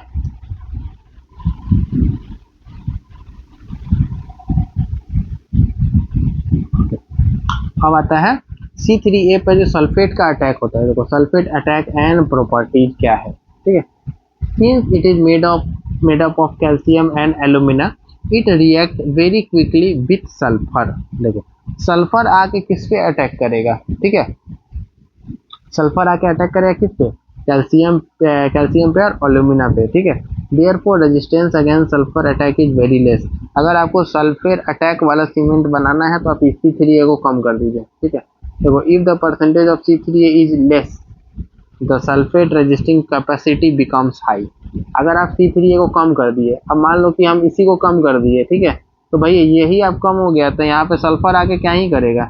ठीक है, सल्फर को हम बुलाएंगे ही नहीं, बोलेंगे भाई तुम क्या कर रहे हो, यहाँ पे खाने के लिए तुम्हारे तो कुछ है ही नहीं। भाई वो जिससे रिएक्शन करने वाला था वही तो हमने नहीं दिया। देखो if the percentage of C3A is less, दिए ही नहीं C3A, हम खत्म। अब खत्म है तो सल्फेट रेजिस्टेंस कैपेसिटी मेरा क्या हो जाएगा, ज़्यादा हो जाएगा। ठीक है, कंक्लूजन क्या रहता है, कंक्लूजन ये रहता है कि C3A is heavily responsible for undesirable properties of cement. अब अनडिजायरेबल बोलने का क्या मतलब है, मान लो कि आपने, अब यहाँ पे क्या आ रहा है, यहाँ पे आपने अगर वेट गनी बैग से फोल्ड करके नहीं रखा है तो श्रिंकेज आ रहा है। श्रिंकेज आएगा क्यों, क्योंकि इवापोरेशन हो रहा है, इवापोरेशन ज़्यादा होगा तो क्या होगा, स्ट्रेंथ क्या होगा, कम हो जाएगा। इसलिए कहते हैं कि ऑल अनडिजायरेबल प्रॉपर्टीज के लिए क्या है, कौन रिस्पॉन्सिबल है, C3A। ठीक है, आई होप C3A का कहानी आपको समझ में आया होगा। देखिए इससे ज़्यादा डीप जाके कोई फ़ायदा है नहीं, इतना ही में आपको समझ में आ जाना चाहिए कॉन्सेप्ट। आई होप कि क्लियर हो रहा है, चाहे आप पहले कहीं भी पढ़े हैं तो समझ में आएगा कि हाँ क्या है कैसे है।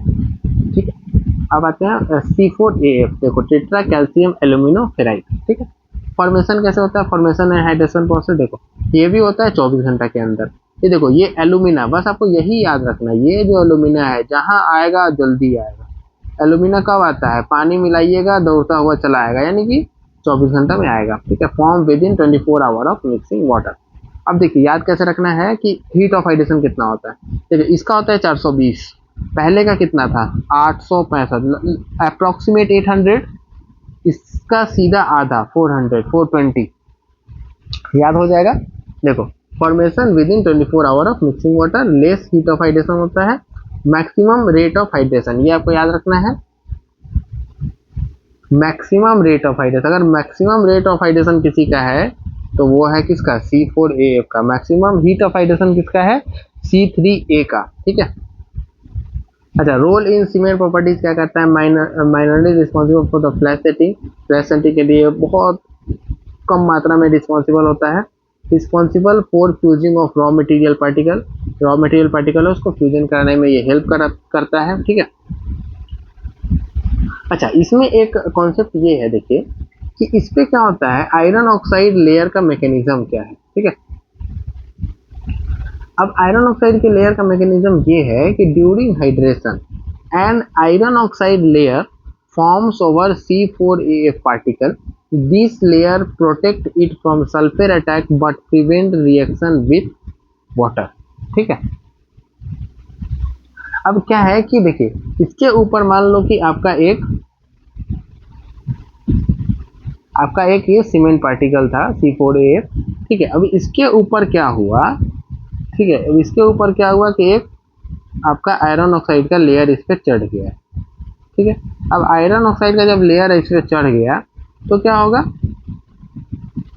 अब इससे होता क्या है कि अब आयरन ऑक्साइड का जब लेयर इस पे चल गया तो सल्फर का जो अटैक है, देखिए during hydration an iron oxide layer forms over C4AF particle, this layer protect it from sulphur attack, ठीक है। यहाँ क्या था, C4AF में आपका सल्फर अटैक मार रहा था, नहीं इसमें देखिए if the percentage of C3 is less, ये अच्छा था, यानी कि जितना ज़्यादा रहेगा उतना सल्फर का अटैक ज़्यादा रहेगा।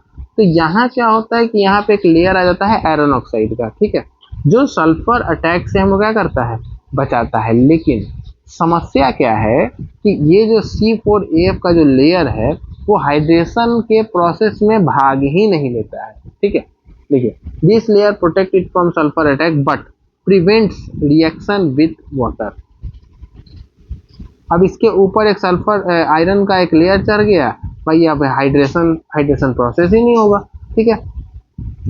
Does not contribute to strength development, hence called poor cementing value. अब समझ में आया कि इसको सीमेंटिंग वैल्यू क्या कहते हैं। मान लो ये एक पार्टिकल है सीमेंट का, अगर ये हाइड्रेशन प्रोसेस में भाग ही नहीं लिया, ठीक है, तो फिर ये आपको स्ट्रेंथ देगा कहाँ से, कैसे दे देगा, नहीं देगा। तो इसलिए कि does not contribute to strength development, hence called poor cementing value, okay. if the percentage of C4AF is increased, it reduce the overall strength of cement। मान लीजिए कि जो C4AF है, ठीक है, ये आपको स्ट्रेंथ दे ही नहीं रहा है और उसका आप क्या कर रहे हैं, इंक्रीज कर रहे हैं, C4AF को इंक्रीज कर रहे हैं, तो क्या होगा, ओवरऑल क्या होगा, स्ट्रेंथ आपका कम हो जाएगा, ठीक है।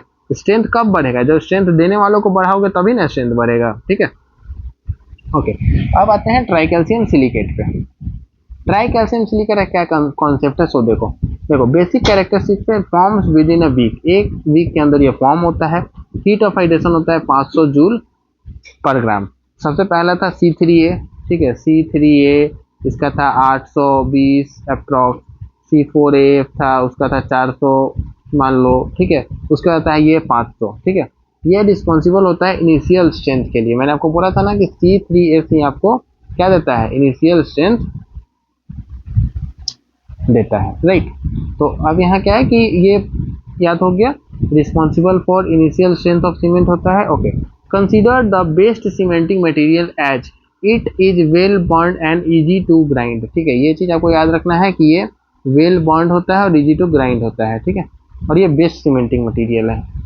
सीमेंटिंग मटेरियल अगर कोई बेस्ट है तो वो कौन सा है, C3S, okay. Micro structure and cold weather concreting के लिए छोटा सा कॉन्सेप्ट क्या है वो देखिए कि मॉलिक्यूलर साइज इसका जो होता है वो होता है 2 माइक्रोन से लेकर 10 माइक्रोन तक, ठीक है। Results in smaller particle size and lower permeability, ठीक है। अब जितना पार्टिकल साइज आपका छोटा रहेगा उतना ही क्या है, परमेबिलिटी कम रहेगा, यानी वाटर जो है अंदर से पास बहुत कम होगा, पूरस नहीं बनेगा, ठीक है। Frost action does not occur providing high resistance to freezing and thawing, ठीक है। Best suited for concrete cold weather concreting but responsible for drying shrinkage. देखिए आप वहां पे एक पढ़े थे क्या, प्लास्टिक श्रिंकेज, लेकिन यहाँ आप क्या पढ़ रहे हैं, ड्राइंग श्रिंकेज। क्यों, क्योंकि भैया ये 7 दिन का बात है, देखिए विद इन अ वीक। अब 7 दिन के अंदर जब ये काम हो रहा है तो सीमेंट तो प्लास्टिक नहीं रहेगा,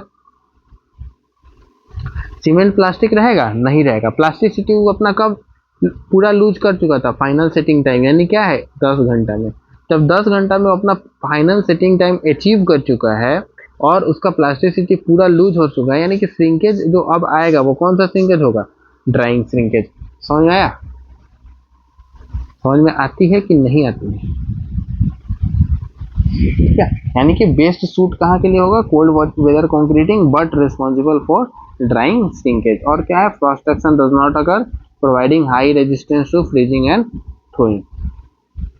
वेरिएबिलिटी इसका कम रहता है, क्यों? क्योंकि इसका जो मॉलिक्यूलर साइज है वो कम रहता है।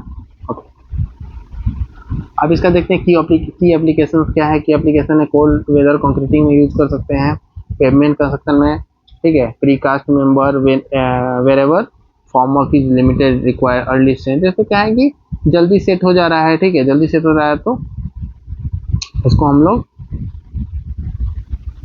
यूज कर लेते हैं, ठीक है। Okay, hydration reaction and setting property क्या है? देखिए, has no role in the setting process of cement. अब देखिए कि जो आपका इनिशियल सेटिंग टाइम है और जो फाइनल सेटिंग टाइम है, क्या उस समय ये C3S बन रहा है? नहीं बन रहा है। ये तो 7 डेज का है। 7 डेज यानी कि 1 वीक में ये जब बन ही रहा है तो सेटिंग में क्या कोई रोल अपना निभाएगा क्या? नहीं निभाएगा, यानी has no role in the setting process of cement, ठीक है। अब इसका आप एक इक्वेशन देखिए, ये इसका इक्वेशन है, ठीक है, 2C3H6H2O। ये जो चीज है ये आपको याद रखना है। ये बनता क्या है? ये वाला, ये आपका CHS जेल है। यहाँ लिख देते हैं, देखिए ये है आपका CHS जेल, CSH जेल, और ये है आपका पोर्टलैंडाइट, ठीक है। अब इसमें क्या होता है? देखिए, CHS और CHS gel plus 3 amount of portlandite. ये जो पोर्टलैंडाइट है ना, इसका कहानी बहुत मस्त है। कहानी क्या है? देखिए, portlandite leaches out making surface porous, increasing permeability and reduces durability. यहाँ क्या लिखा हुआ है? देखिए, increase chance of sulphur attack if use in clay but resistance against corrosion high. देखिए, इसका कहानी क्या है, आप कहानी सुनिए। इसका कहानी सुनो, मजा आएगा।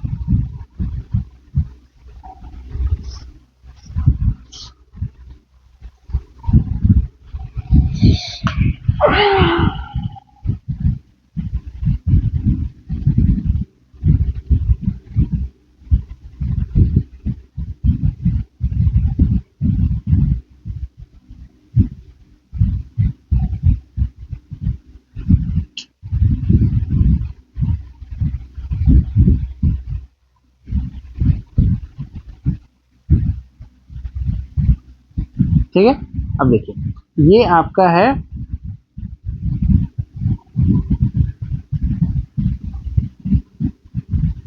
मान लीजिए कि ये आपका एक स्ट्रक्चर था, ठीक है। अब यहाँ पे क्या हो रहा है कि यहाँ पे आपका एक कंक्रीट है, मान लो ये आपका एक कंक्रीट था,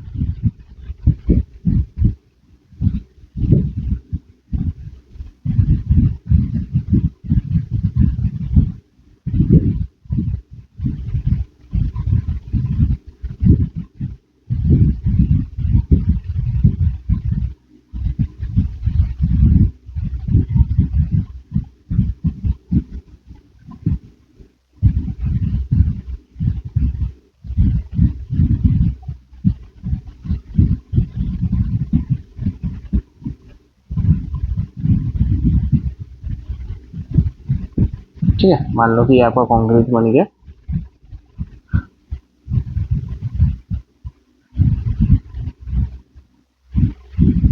ठीक है, यहाँ पे आपका एम्बेडेड है, लेट्स सपोज कि आपका एक स्टील एम्बेडेड है, आपने यहाँ पे स्टील को एम्बेड कर रखा है। आपका ये एक स्टील है, ठीक है, यहाँ पे आपका एक स्टील। अब देखिए जो आपका था क्या, CaOH2, ठीक है, इसको हम लोग कहते हैं पोर्टलैंडाइट। पोर्टलैंडाइट। ठीक है, अब इस पोर्टलैंडाइट के साथ प्रॉब्लम क्या है वो समझ। पोर्टलैंडाइट होता है, सबसे पहला इसका जो प्रॉब्लम है वो है, मतलब पहले प्रॉब्लम नहीं, पहले इसका प्रॉफिट समझिए क्या है। सबसे पहला प्रॉफिट है ये क्रोजन से रोकता है, क्रोजन को नहीं होने देता है, और वाटर के साथ सोल्यूएबल है। मतलब कि अगर इस पोर्टलैंडाइट के ऊपर अगर पानी गया तो ये धो देगा इसको, मतलब लेके बाहर निकल जाएगा। और अगर ये पोर्टलैंडाइट जाके इस जो रेनफोर्समेंट है इसके ऊपर जाके वो चिपक गया इसके बॉडी पे, तो कोरोजन से रोक देगा। यहां तक समझ में आया? आराम से समझिए। मैंने क्या बोला? मैंने बोला कि इसका दो प्रॉपर्टी है। फर्स्ट प्रॉपर्टी क्या है कि कोरोजन को रोकता है, ठीक है, ओके, नो प्रॉब्लम। दूसरा प्रॉपर्टी क्या है कि वाटर में सोल्यूबल है, यानी कि धो देता है। मतलब अगर आप मान लो कि, देखिए तो सपोज करिए कि आपका यहाँ पे पोर्टलैंडाइट लगा पड़ा है, ये आपके इसके सरफेस पर पोर्टलैंडाइट है आपका, ठीक है। अब जब इस सरफेस पर पोर्टलैंडाइट होगा तो कोरोजन तो नहीं होने देगा, ठीक है, कोरोजन नहीं होगा, ओके, नो प्रॉब्लम, बढ़िया है। मतलब क्या है, ये तो हमारे लिए अच्छा चीज है। कोरोजन को अगर नहीं होने दे तो इससे अच्छा बात क्या हो सकता है? बहुत सही चीज है।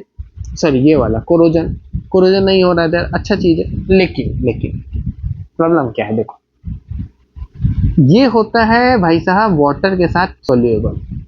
अब सोल्यूएबल का क्या सीन है कि अब इसके अंदर ये जो आपका कंक्रीट का जो स्ट्रक्चर आप बनाए हैं, इसके अंदर तो वाटर भी तो प्रेजेंट है ना, है कि नहीं? ये यहाँ पे वाटर जब आप बना के रखे हैं, जब आप कास्टिंग किए हैं उस समय तो इसके अंदर वाटर भी प्रेजेंट है। तो अब क्या होगा? देखो,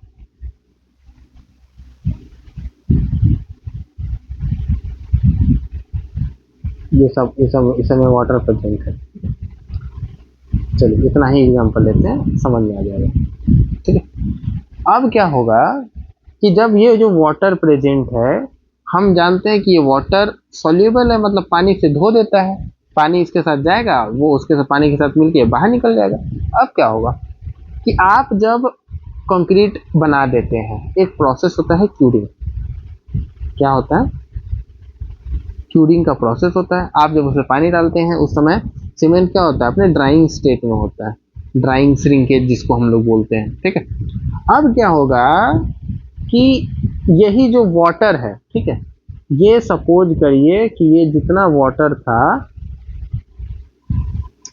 ये वाटर सहित ये यहाँ से बाहर निकल गया, एक यहाँ से बाहर निकल के, तो यहाँ पे दो चीज है। सबसे पहला तो आपका ये एक वाटर है, ठीक है, ये वाटर बाहर निकला, ओके, वाटर बाहर निकल गया, और इसके साथ हमने बनाया था इस कलर से क्या? पोर्टलैंडाइट। ये देखिए पोर्टलैंडाइट भी क्या है? ये धो के बाहर निकल गया, ठीक है। अब आते हैं प्रॉब्लम स्टेटमेंट। प्रॉब्लम नंबर 1 क्या होगा? आप जब इसको कास्ट करके घर पे आ गए थे उस समय क्या था? ये जो पोर्टलैंडाइट इस पे जमा हुआ था, पोर्टलैंडाइट इस पे जमा हुआ था, ठीक है, वो थोड़ा तो स्पेस ऑक्यूपाई किया होगा ना, कुछ तो ऑक्यूपाई करेगा। अब जब स्पेस ऑक्यूपाई किया था और ड्राइंग स्टेट, ठीक है, जब आप क्यूरिंग कर रहे थे उस समय क्या हुआ कि ये जो पोर्टलैंडाइट इसके ऊपर चढ़ा हुआ था, किसके ऊपर? रेनफोर्समेंट के ऊपर, वो आ गया बाहर, ठीक है। तो सबसे पहला प्रॉब्लम क्या होगा? वाइड्स नियर रेनफोर्समेंट, पहला प्रॉब्लम होगा ना। सबसे पहला प्रॉब्लम क्या हुआ कि जैसे ही आपका जो पोर्टलैंडाइट था, ठीक है, वो जैसे ही बाहर आया, पोर्टलैंडाइट जैसे ही बाहर आया, वहां पे क्या छोड़ के आया है? वो वॉइड्स, खाली जगह, ठीक है। दूसरा प्रॉब्लम, अब भैया वो तो कोरोजन से बचा रहा था, कोरोजन से बचा रहा था तो हमको लगा अच्छा है, ठीक है। अब भैया ये तो हमारे लिए प्रॉब्लम हो गया। प्रॉब्लम क्या हुआ कि अब यहाँ पे वॉइड्स बना के आ गया है। अब वॉइड्स बना के आया है तो वहां पे अब कोरोजन का खतरा बढ़ गया। कोरोजन क्या हो गया, मतलब कोरोजन से सिंपली जो हमको रेजिस्टेंस मिल रहा था वो तो अभी नहीं मिलेगा, ठीक है। Second problem. थर्ड प्रॉब्लम, सबसे बहुत बड़ा प्रॉब्लम, ये देखिए ये रास्ता बना के गया है मालिक, ये जो रास्ता बना के गया है, अब यहाँ से कोई बाहर गया है तो इधर से कोई अंदर भी तो आ सकता है ना, बाहर से कोई अंदर ना जा सके, ठीक है। अब जब ये बाहर गया तो ये तो अंदर भी आएगा ना, ये तो रास्ता बन गया आपका। भाई साहब आप क्या कर रहे हैं, रास्ता बना दिए आप, किसके लिए, सल्फर के लिए, सल्फर के लिए बनेगा कि नहीं बनेगा, बिल्कुल बनेगा, ठीक है। तो यहाँ क्या हो रहा है, यहाँ पे आपने उसके लिए एक रास्ता बना दिया, ठीक है। अब क्या होगा, अब आप रास्ता बना दिए, अब जब भी उस पर सल्फर का अटैक होगा वो यहीं से अंदर जाएगा, वो यहीं से अंदर जाएगा, यहीं से अंदर जाएगा, और ये जो आपका सिलिका है, ठीक है, एग्रीगेट है, उसके साथ कनेक्शन करेगा, रिएक्शन करेगा और वॉल्यूम को एक्सपांड करेगा। ओवरऑल, ओवरऑल व्हाट, कि ये जो पोर्टलैंडाइट था कितना 3 यूनिट, 3 पोर्टलैंडाइट, ठीक है, ये आपके सीमेंट में पोरस कर रहा था, पोरस बना रहा था, जिससे आपका क्या हुआ, परमेबिलिटी क्या हुआ, बढ़ गया। अब क्योंकि परमेबिलिटी बढ़ा है तो ड्यूरेबिलिटी ऑटोमेटिक क्या हो जाएगा, कम हो जाएगा। होगा कि नहीं होगा, बिल्कुल होगा। C3 कह रहे हैं, सॉरी CaOH जो पोर्टलैंडाइट था, उसके रहने का सबसे प्रॉब्लम क्या था कि वो पोरस बना रहा था। हमारे पास प्रॉफिट बस यही था कि कोरोजन नहीं हो रहा था, ठीक है, प्रॉफिट ये था, और डिसएडवांटेज कितना था, पोरस बना देता मेरे कंक्रीट स्ट्रक्चर को। पोरस बनाने का मतलब क्या है, पानी भीतर भी जाएगा और बाहर भी निकलेगा, ठीक है। परमेबिलिटी बढ़ा देगा, मतलब पानी आराम से अंदर जा सकता है, पोरस कर देगा, और क्योंकि परमेबिलिटी बढ़ा है तो ड्यूरेबिलिटी ऑटोमेटिक कम हो जाएगा। हम लोग क्या जानते हैं कि परमियाबिलिटी, परमियाबिलिटी इज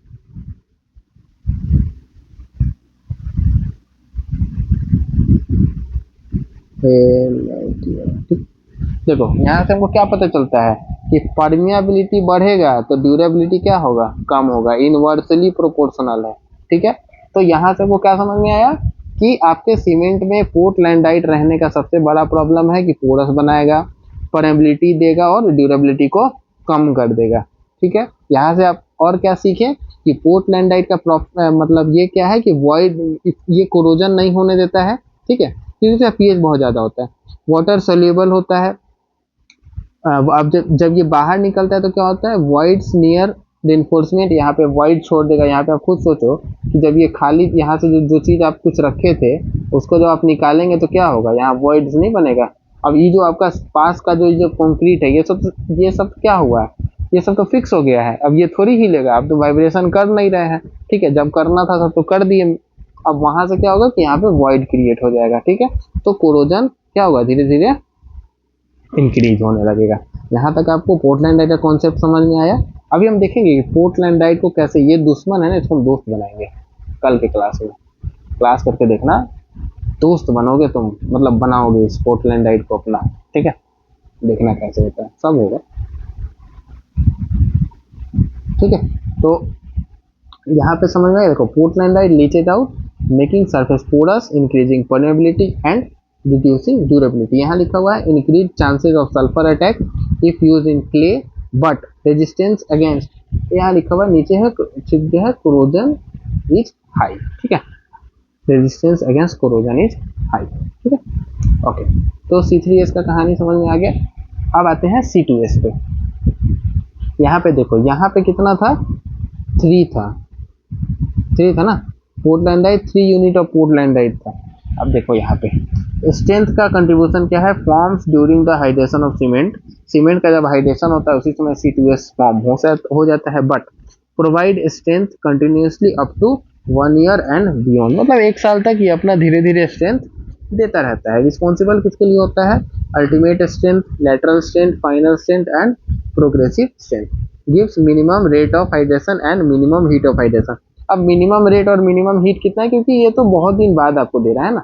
मान लो कि आप सपोज करिए कि आप आज घर बनाए हैं और आपको ये 1 साल बाद स्ट्रेंथ दे रहा है, तो 1 साल तक उतना हीट ऑफ हाइड्रेशन थोड़ी रहता है, ठीक है।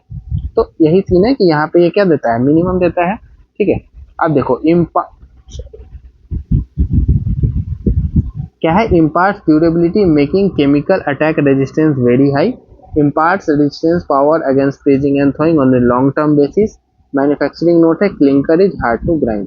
उसका क्या था, क्लिंकर इजी टू ग्राइंड था, ठीक है, इसका हार्ड टू ग्राइंड है, ठीक है। और इसका भी सेम कॉन्सेप्ट है। एप्लीकेशन ऑफ C2S कहाँ तो होता है, मेजर इंजीनियरिंग एप्लीकेशन है, मास कंक्रीटिंग में आप इसको यूज कर सकते हैं। क्योंकि मास कंक्रीटिंग में मान लो आप डैम बना रहे हैं, सपोज दैट आप डैम बना रहे हैं और आप क्या करते हैं कि C3S का प्रोपोर्शन ज्यादा कर दिया, यानी क्या है 7 दिन में वो अपना स्ट्रेंथ गेन करेगा, तो उस हिसाब से क्या होगा, हीट ऑफ हाइड्रेशन भी क्या होगा, बढ़ेगा। अब मान लो आप इतना मोटा लेयर का कंक्रीट बना दिए और सपोज करो कि आप इतना मोटा,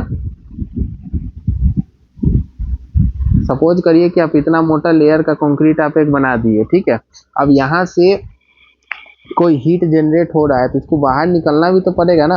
अगर आप नहीं निकालेंगे तो उसी में क्या होता है, क्रैक आता है, जिसको हम लोग बोलते हैं थर्मल क्रैक, ठीक है। यानी हीट ऑफ हाइड्रेशन के कारण कौन सा क्रैक आता है, थर्मल क्रैक, क्योंकि हीट ठीक से रिलीज नहीं हो पाता, वो तो कुछ फाड़ फूड़ के तो निकलेगा, ठीक है। तो वहीं पे आता है। तो यहाँ क्या है, मास कंक्रीटिंग में, डैम कंस्ट्रक्शन में, हाइड्रोलिक स्ट्रक्चर एक्सेट्रा में आप इसको यूज कर सकते हैं, ठीक है। अब देखिए C2S वहां पे क्या था, वहां पे देखिए यहाँ भी पोर्टलैंडाइट बन रहा है, लेकिन 1 यूनिट बन रहा है। CHS जेल ये भी दे रहा है, लेकिन पोर्टलैंडाइट क्या दे रहा है, 1 यूनिट। देखिए impact of low portlandite quantity, देखिए impact of low portlandite quantity, क्योंकि देखिए portlandite leaches out in a very less quantity compare to C3S। C3S में क्या था, 3 यूनिट था, ठीक है। तो अब क्या है, hence it significantly improve the long term durability of structure. यानी कि क्या है, पोरस नहीं बनाएगा, परमेबिलिटी नहीं बनाएगा, तो क्या है, ड्यूरेबिलिटी बढ़ जाएगा, ठीक है। Corrosion resistance due to lower leaching, the resistance against corrosion is slightly less, ठीक है। यहाँ तक समझ में आ गया, ओके। अब आता है, देखिए कंपैरिजन क्या है, Y C2S is better product. C2S जो 1 साल में बन रहा है, जो कम पोर्टलैंडाइट रिलीज कर रहा है, ठीक है। द कोड रीजन क्या है, C2S gives a better cementing product than C3S in the long term. यानी क्या है, ये आपको ज्यादा C3S देता है, C3 नहीं सॉरी ये नहीं,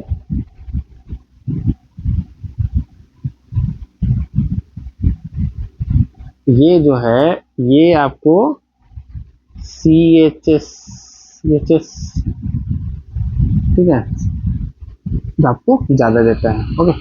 अब क्या है, की फैक्टर क्या है, it produces more CHS gel. देखिए यहाँ पे लिखा हुआ भी है, sorry, it produce more CHS gel which provide real binding and strength. यही आपको रियल बाइंडिंग ऑफ स्ट्रेंथ देता है, ठीक है। इट प्रोड्यूस लेस COH यानी पोर्टलैंडाइट विच प्रिवेंट स्ट्रक्चर पोरोसिटी। अब देखिए ये जितना कम रहेगा पोरोसिटी उतना कम रहेगा, ठीक है। पोर्टलैंडाइट ही नहीं है, लीच आउट ही नहीं करेगा, जो चीज बाहर निकलने वाला है, मान लो कि ये आपका एक स्ट्रक्चर है, ठीक है। अब इसके अंदर जो चीज है बाहर नहीं निकलता है, यानी क्या है, स्ट्रक्चर आपका स्टेबल रहेगा। अब ये अंदर है, ये बाहर निकल सकता है, तो स्ट्रक्चर क्या होगा, खराब हो जाएगा आपका, ठीक है। समझ में आया? आई होप कि ये आपको समझ में आया होगा। देखिए लोगों का यही कॉन्सेप्ट क्लियर नहीं रहता है।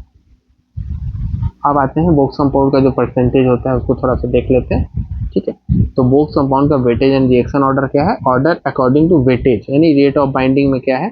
देखिए सबसे पहले आता है C3S, फिर C2S, फिर C3A, फिर C4A। हमने क्या बोला था, सबसे पहले ABCF, alite, belite, celite, felite, ठीक है। अच्छा अब क्या है, order according to chemical reaction sequence, ठीक है।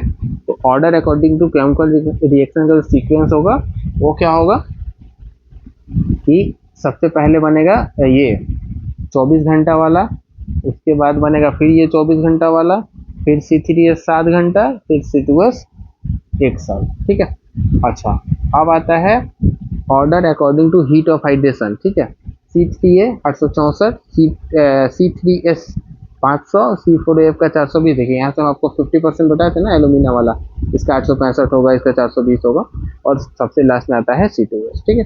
अब आता है order according to rate of hydration, hydrated कितना होता है, तो आपको यहाँ याद रखना है। सबसे पहले रहता है रेट C4AF का सबसे ज़्यादा, उसके बाद C3S का, उसके बाद C3A का, उसके बाद C3S, देन C2S, ओके।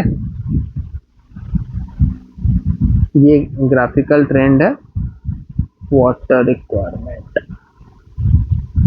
चलिए इसको कल करते हैं आराम से, ठीक है। यहाँ तक आप आज कंप्लीट करेंगे, कहाँ तक, बोक्स कंपाउंड तक। मैंने बोक्स कंपाउंड कंप्लीट करा दिया है आपको, ठीक है। आई होप कि आपको ये वीडियो समझ में आया होगा। कोई भी अगर प्रॉब्लम हो, कोई भी क्वेश्चन हो, आप कमेंट बॉक्स में डाल सकते हैं। और अभी तक अगर आपने चैनल को सब्सक्राइब नहीं किया है तो चैनल को सब्सक्राइब कर लीजिए, अगर आपको जो कंटेंट है वो सही लगता है, ठीक है। और आराम से इसका रिवाइज करिए, नोट्स बना लीजिए। अगर आपको नोट्स चाहिए कि हाँ पेपर में एक ही पेज पे 2-3 स्लाइड को सेट करके दे दें, तो वो भी आप कमेंट कर दीजिएगा। आपको इसका जो नोट्स है, वैसे ये तो दे ही देंगे क्योंकि इसमें मार्किंग किया हुआ है, तो आपको देखने में आसानी होगा।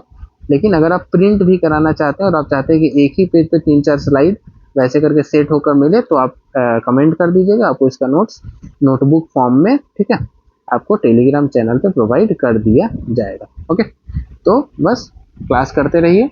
नेक्स्ट क्लास कल देखते हैं क्या है। कल हम लोग वाटर रिक्वायरमेंट के बारे में पढ़ेंगे, ठीक है। तो यहाँ है वाटर रिक्वायरमेंट कितना होता है, ठीक है। उसके बाद हम लोग टाइप्स ऑफ सीमेंट पे प्रोसीड करेंगे, ठीक है। बस तो क्लास करते रहिए और ओके, थैंक यू, जय हिंद।